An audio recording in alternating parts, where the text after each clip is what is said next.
let's face it, everything Obama said he would do if he became president the first time, 2008, he hasn't done. All the things he promised he would do, he hasn't done. So he's lied both ways. I'll do this, and he's not. I won't do this, and he is. There's one big I'm going to do this, which was almost laughable, until I remembered what Lindsey Williams said about the end of 2012. If, big if, the timeline is still on as far as the time part of it goes. And last I heard from Lindsey Williams, which was a few days ago actually, nothing really new, other than Syria and Libya put them 9 months behind at least from the original timeline. So the original timeline was that by the end of 2012 the dollar would be pretty much dead and we'd have the big collapse taking place. So I don't know that that's still on like Donkey Kong yet until we see how the end of the year goes. It's going to happen, whether it happens at the end of the year or it's put off because of the delay, doesn't matter. And I know what Lindsey Williams says is going to happen, so I really don't care. As a matter of fact, I'll use that opportunity to continue buying silver and stuff. So there's one thing Obama said in his speech, and this is why I'm thinking this timeline, at least for that part of it, what I'm going to tell you, still may happen by the end of the year. Now, what did Obama pledge? And he actually pledged this actually in 2009, technically, February of 2009, when he first became president. This is his whole quote. "We cannot and will not sustain deficits like these without end.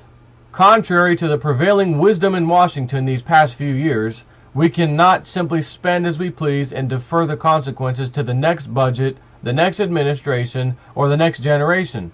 We are paying the price for these deficits right now. In 2008 alone, we paid $250 billion in interest on our debt. That is more than 3 times what we spend on education that year, or what we spent on education that year. More than 7 times what we spend on VA healthcare.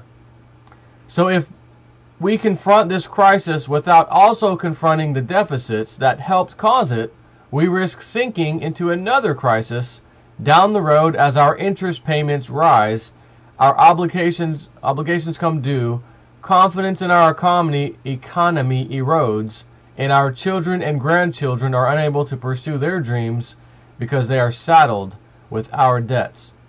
That's why today I am pledging to cut the deficit we inherited by half by the end of my first term in office. This will not be easy. It will require us to make difficult decisions and face challenges we have long neglected, but I refuse to leave our children with a debt that they cannot repay. And that means taking responsibility right now in this administration for getting our spending under control." Now, naturally, it's another teleprompter job where he's reading what he's told to read, saying what he's told to say. Again, there's just a puppet hand, a hand in his mouth, basically. That goes the same for all politicians. George Bush before him, if Romney wins this time, it'll be Romney, another puppet. If he wins again, the same puppet, whatever. It doesn't matter. But as Lindsey Williams said, listen to their buzzwords. They're telling you what they're going to do, right? So what buzzwords do I get off of that last statement there? I am pledging to cut the deficit we inherited by half, 16 trillion down to 8 trillion, by the end of my first term in office. Now, when's his end of his first term?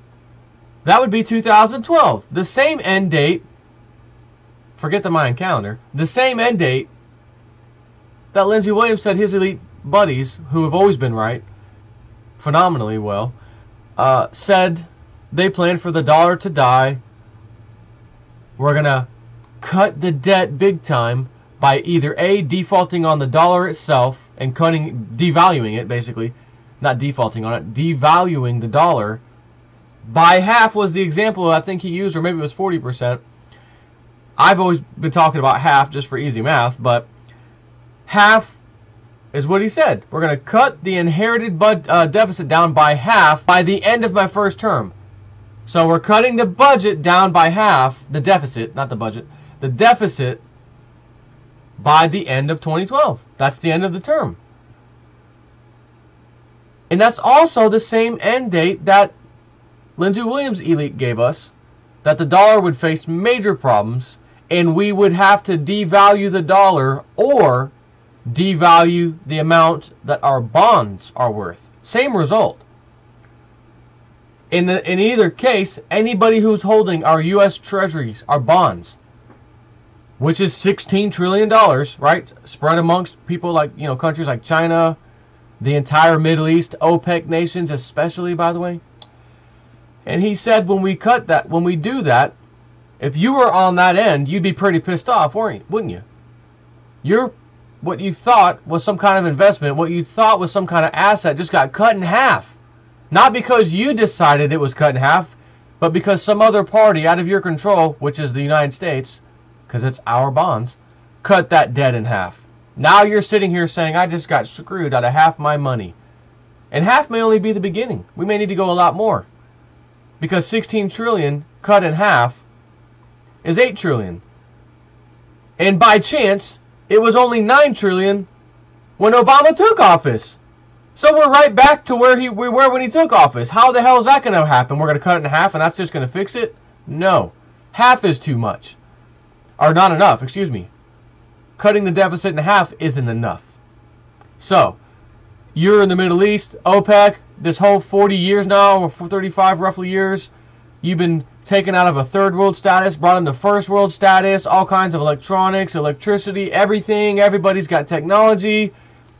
But that deal was only allowed to you if you agreed to sell all your oil on the world market for nothing but US dollars. And with the extra profit you got, above and beyond the profit you thought you would get, the deal was, you're going to buy some of our treasury bonds too. Okay. Sounds like a winner situation to me. We get to buy the world's strongest dollar. We get to have that. We force the rest of the world to use the world's strongest dollar, the US dollar. And we get to make profit with that US dollar, which is the world's strongest dollar.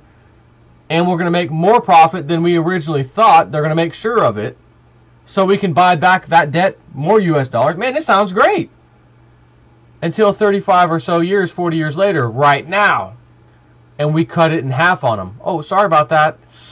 Ooh, sorry, got to cut our deficit in half. This is undoable, unsustainable.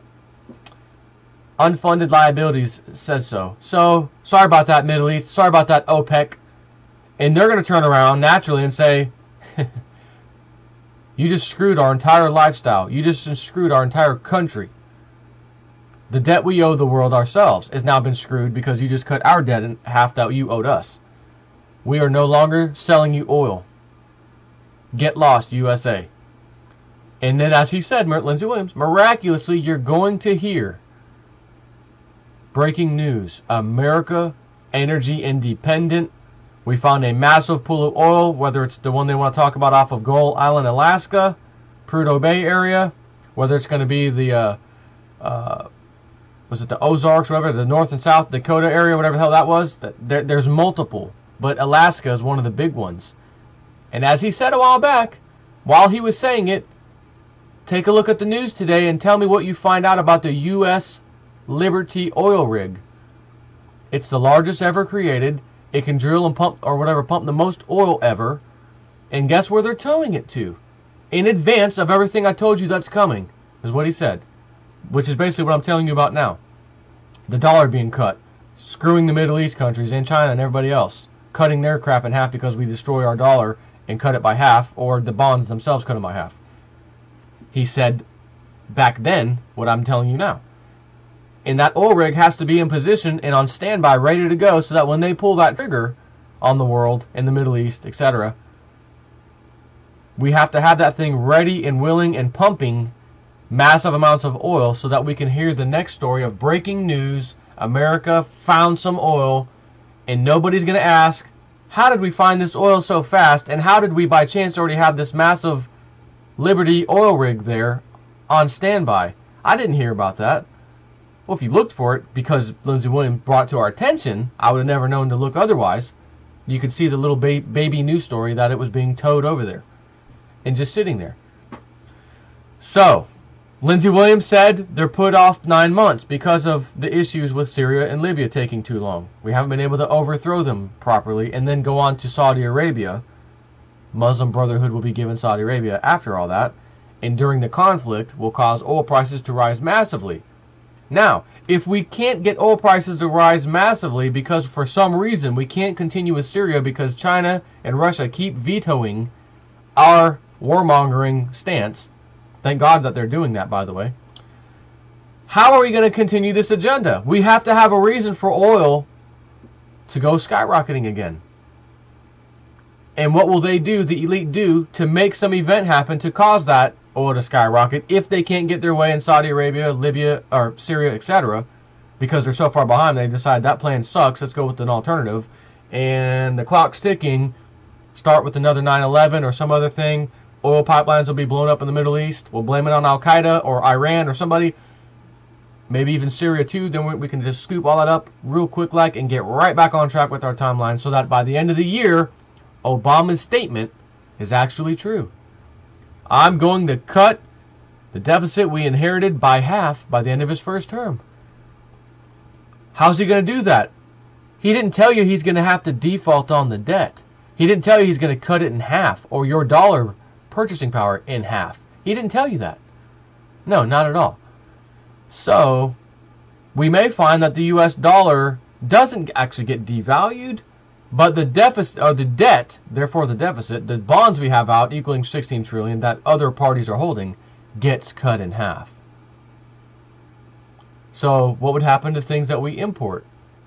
Do they stay the same price?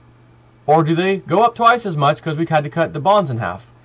If they don't actually devalue the dollar and just focus on the bonds and tell China well in advance so we don't start World War III, we're going to be devaluing our debt soon. You need to start unloading it. That way we can just screw the Middle East and the rest of the world really won't care too much because the Middle East are a bunch of terrorists. Damn terrorists. Good. Serves them right. Right? That's what the mindset in America will be anyways. But you wouldn't want to do that to somebody like China because they could, start World War III against you. And rightfully do so because of what we've done.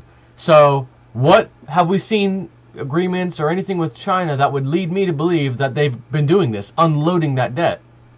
Well, there actually is something. No other person, country, entity has ever had the opportunity to have a direct line of communication and transferring ability, both buying and selling bonds, U.S. bonds, with the Treasury Department. You had to go through one of the, vendors or approved parties, whatever, some kind of brokerage or whatever, and the Federal Reserve. They have a direct line, and only China, to the the Treasury. And that was set up, I think, in 2011. First time ever, no one else is allowed to do it, just China. To me, and this is my 100% opinion, but when I'm putting pieces of puzzle together, this is telling me they didn't set that up so China could come in and say, we want to buy a bunch more of your bonds. Well, they don't need that. They could just do it on the open market. But if they wanted to sell $1 trillion of bonds without letting the whole world market know and causing massive chaos, we couldn't allow them to go through those vendors where everything's logged and everybody gets to see what's going on. No, instead, let's have them go with the direct line with the Treasury Department. So we don't know what the hell's going on, whether China's buying or selling our bonds, we'll never know. I can assure you, they're selling. Now, if we default on the debt, and we hear China is absolutely furious at us, then that tells me that, in fact, China did get screwed and hasn't been unloading the bonds fast enough and still has a ton more, maybe hundreds of billions of dollars worth of bonds that they got screwed out of. That's what that would tell me. But when I see that little side deal going on with the Treasury in China, that's telling me they have the opportunity to sell as fast as you can. And naturally, they are buying and buying gold. Isn't that interesting? So, could this be one and the only one of Obama's real major statements that he said he was going to do that he actually does? And the twist, the bonus, the Obama bonus, isn't that I'm pledging to cut the deficit in any respectable manner that you or I would appreciate and approve of. No, we're going to default on the debt, and that's the solution. He'll still be made true. His statements will still be true. But it's going to suck to be an American when that happens, and it's going to really suck to be anybody else in the world that has U.S. Treasury bonds when that happens. So I think we may be sitting on a truthful statement once and for all, finally, major statement anyways, from Obama. And it may still be in line with the end of this year.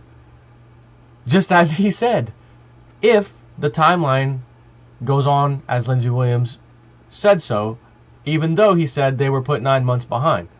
I really don't care whether it's December 2012 or June or whatever of 2013. It doesn't matter. It's coming anyways. That little 6 months isn't going to change anything. And then the next president, if it's Romney or Obama again, he'll tackle it then and there. By the way, I just told you he will, because Lindsey Williams said so. And trust me, he will be right, Lindsey Williams. That's all I got. Take care.